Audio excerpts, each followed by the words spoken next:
Salut les amis, on se retrouve aujourd'hui dans un nouvel épisode et on va parler de règles de composition de cadre, plus précisément de la fameuse règle des tiers. Si vous êtes déjà professionnel et que vous connaissez tout ça, vous pouvez la passer évidemment, mais si vous débutez la photographie, que vous êtes un peu perdu dans la composition d'une image, cette règle va vraiment vous aider à positionner les éléments de votre photo que vous souhaitez mettre en avant. Et en photographie, il y a peu de règles à connaître. Une fois que vous les connaissez, vous pouvez les briser, mais d'abord, il faut savoir les maîtriser. Ensuite, vous pourrez laisser place à votre âme d'artiste, à votre patte de photographe. Mais tout d'abord, la règle des tiers, qu'est-ce que c'est? Donc voilà, la règle des tiers, c'est une aide de composition picturale qu'on va retrouver dans la composition de dessins, de photos, de vidéos, un peu partout, de peinture. Dès qu'il y a un cadre avec des personnages, des avant-plans, des arrière-plans, bref, une composition, eh bien, il y a des règles à respecter. Entre guillemets parce qu'on est dans un milieu artistique, on parle de photographie, on parle de vidéo. Évidemment, il n'y a jamais une règle définie, vous faites ce que vous voulez. Alors, définition de la règle des tiers, c'est tout simplement une aide à la composition de votre image. Ça va consister à découper votre image en tiers, donc 2 tiers horizontaux, 2 tiers verticaux, donc vous allez tracer des lignes. Et donc, ces 2 lignes qui sont verticales et horizontales vont se croiser et former 4 points d'intersection. Vous êtes censé placer les éléments importants de votre photo.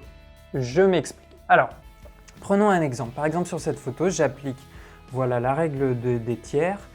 L'air est devant mon personnage, tout va bien. Là, c'est le même cadre, sauf que le personnage est passé sur l'autre tiers.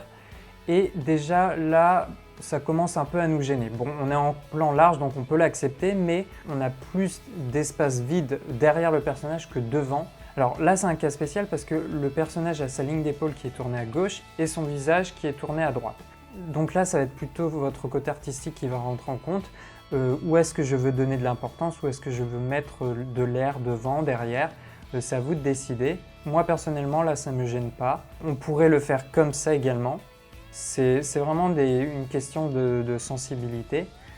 On aurait tendance à moins le centrer. Bon, là, j'ai zoomé pour pouvoir vous montrer quand le personnage est au centre. Ça pourrait marcher également. Vous voyez, la règle ne vous oblige à rien. Là, en l'occurrence, votre personnage n'est pas sur un point d'intersection et certains vont aimer, d'autres non. Donc là, on continue sur une valeur plus serrée. On a bien notre personnage qui est sur le premier tiers à droite et on a 2 tiers d'espace libre devant lui. Donc là, c'est plutôt agréable. Donc vous voyez, là, je pense que ça commence à sauter à l'œil. On évite de mettre notre comédien sur le tiers où il y a le moins d'espace devant.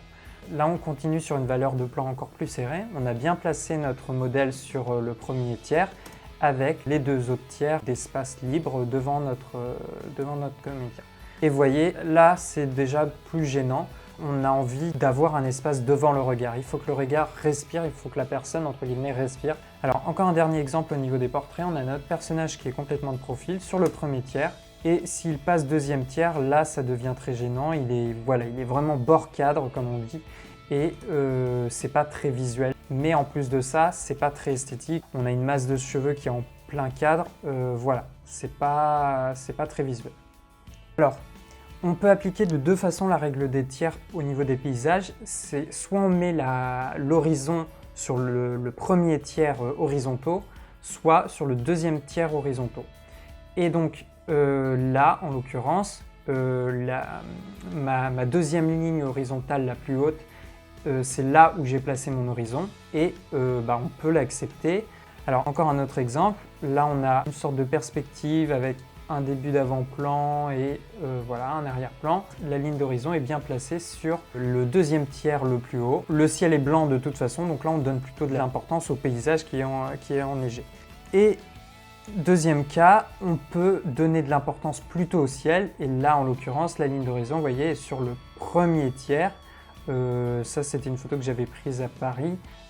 On donne de l'importance plutôt au ciel. Là, pour le coup, souvent, quand on a des couchers de soleil, on va plutôt privilégier l'espace du ciel plutôt que celui de la terre.